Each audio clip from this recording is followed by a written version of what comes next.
Hi guys, my name is Arjunur and you're watching Arjunur Speaks. This time we are continuing the series of modal verbs and today's verb is very much useful as usual as we always give you the right kind of thing and the source of our English is from Oxford. So we do not say anything by our own, something that we create, but we have worked very hard on it from the Oxford series.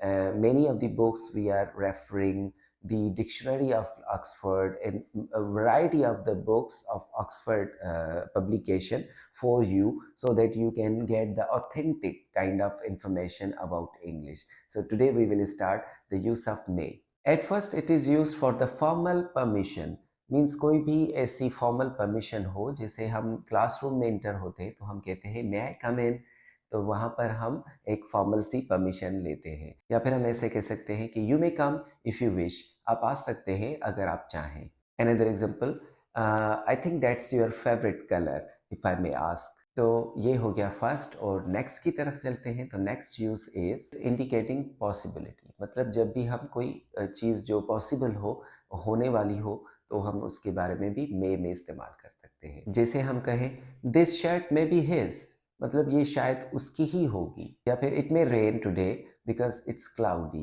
मतलब आज हो सकता है, possible है कि बरसात हो क्योंकि बादल बादल सारे छाए हुए हैं। या फिर हम कभी कभी ऐसे भी कह सकते हैं कि भाई इट मे बी और मे नॉट बी ट्रू, मतलब ये शायद सच हो या ना हो, पॉसिबल है कि दोनों में से कोई एक चीज़ हो। उसके बाद हम यूज़ करते हैं for the indication of purpose, कोई भी मकसद हम इस्तेमाल करने के लिए मे यूज़ करते हैं। जैसे I will phone him so that he may know about our plan, मतलब मेरा फ़ोन करने का मकसद ये है कि उसको हमारे प्लान के बारे में जानकारी दें। He has written a good description so that we may know all about the facts, मतलब उसने कोई एक अच्छी सी डिस्क्रिप्शन लिखी है ताकि हम जान सके, उसका पर्पस क्या है कि ताकि हम जान सकें उसके बारे में जो भी फैक्ट्स और फिगर्स हैं।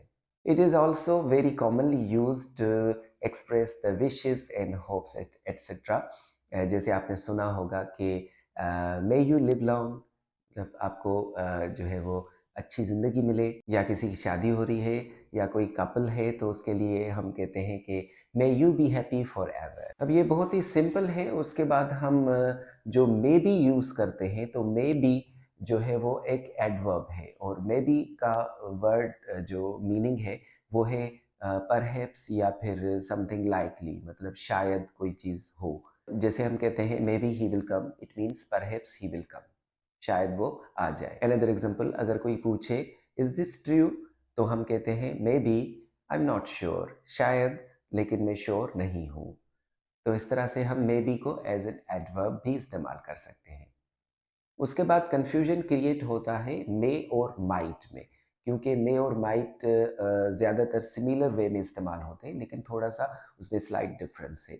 एक तो माइट यूज़ होता है कि जब हम नरेशन में यूज़ करें, पास्ट टेंस को कोई भी नरेशन हो, तो उसमें हम मे की जगह माइट को कन्वर्ट करते हैं। जैसे ये तो बहुत सिंपल है, जैसे हम कहते हैं कि he said that he might come that day, कि उसने कहा था कि वो शायद उस दिन आ जाए।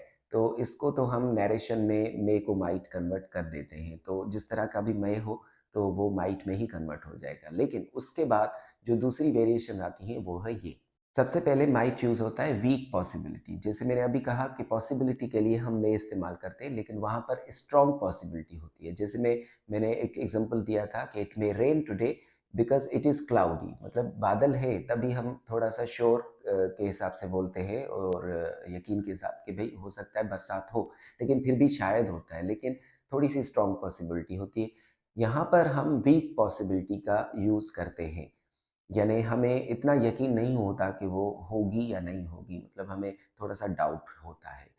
For example, he might come today but I am not sure, वो हो सकता है आए लेकिन मुझे यकीन नहीं है, क्योंकि वो हमेशा ऐसे कहता है कि भाई आएगा आएगा लेकिन आता नहीं है, तो हो सकता है कभी कभी आ भी जाए। Another use of might is in polite request, मतलब जो भी हम पोलाइट रिक्वेस्ट, जो मोदबाना गुजारिशात हम करते हैं, तो वहाँ पर भी हम माइट यूज़ करते हैं इन केस ऑफ मे भी हम जो इस्तेमाल करते हैं परमिशन के लिए, लेकिन वो थोड़ा-सा फॉर्मल हो जाता है, लेकिन ये थोड़ा-सा उससे ज़्यादा पोलाइट फॉर्म में हम यूज़ करते हैं। जैसे if I might use your cell phone to make a call.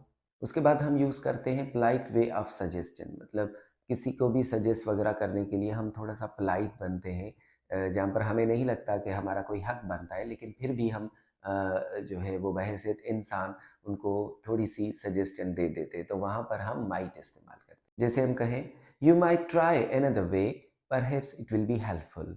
आपको शायद कोई दूसरा वे इस्तेमाल करना पड़ेगा, हो सकता है कामयाब हो भी जाए। उसके बाद हम यूज़ करते हैं टू इंडिकेट द अनॉयंस और एंगर अबाउट समथिंग, और we can say that somebody could do और कुड हैव डन।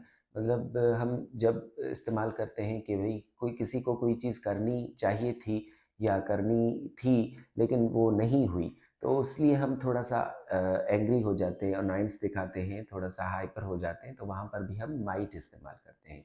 जैसे कुछ एग्ज़ाम्पल्स में आप समझ जाएँगे। You might at least offer to help. आप थोड़ा-सा उसको ऑफर तो करते। Honestly, you might have told me.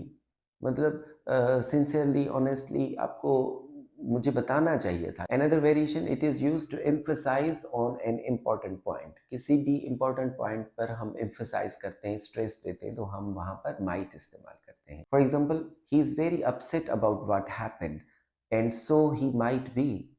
मतलब उसे होना भी चाहिए। जैसे हम उर्दू में कहते हैं ना, हाँ भाई काफ़ी उसकी ज़िंदगी में बहुत सारे टेंशन आ गए तो वो अपसेट है, तो होना भी चाहिए। या किसी ने कोई गलती कर दी और उसको थोड़ा-सा पछतावा है, तो ही माइट बी, मतलब उसे होना चाहिए। जैसे हमारे घर में हमारे बड़े पूछते हैं कि where is that money coming from, मतलब ये पैसे कहाँ से आ रहे हैं? तो माय फादर माइट आस्क, मतलब उसे पूछना तो चाहिए कि कहाँ से आ रहा है। तो इस तरह से भी हम ये माइट का इस्तेमाल कर सकते हैं। तो ये था हमारा माइट, और I hope you may have understood, शायद आपको समझ में आ चुका होगा। तो नेक्स्ट हम जो मॉडल वर्ब इस्तेमाल करेंगे उसके लिए आपको थोड़ा-सा वेट करना पड़ेगा, और अगर आपके पास कोई टॉपिक के हवाले से सजेशन है या कोई हमें एडवाइस देना चाहते हैं, तो वो आप ये दे सकते हैं, because this is the social service for all the human being who are watching my video and getting some points about learning English. और उसके साथ-साथ हम बहुत सारी वीडियोज़ भी, जो ड्रामाज़ वगैरह या इस तरह की बहुत सारी चीज़ें हम रखते हैं, so that you can get some information about the social issues और सम काइंड ऑफ डोमेस्टिक और पर्सनल इश्यूज़। तो वो भी हमारे साथ-साथ चलती रहेंगी along with English, because this is the platform where RJ Noor speaks. मतलब आरजे नूर जब बात करता है तो वो किन टॉपिक्स के बारे में बात करता है? इंग्लिश के बारे में, इसलिए क्योंकि because this is a need of era and English के बगैर हमारा काम नहीं चल सकता। तो इसलिए English is very necessary to know in a proper way. So these are all for you, and so see you in the next video.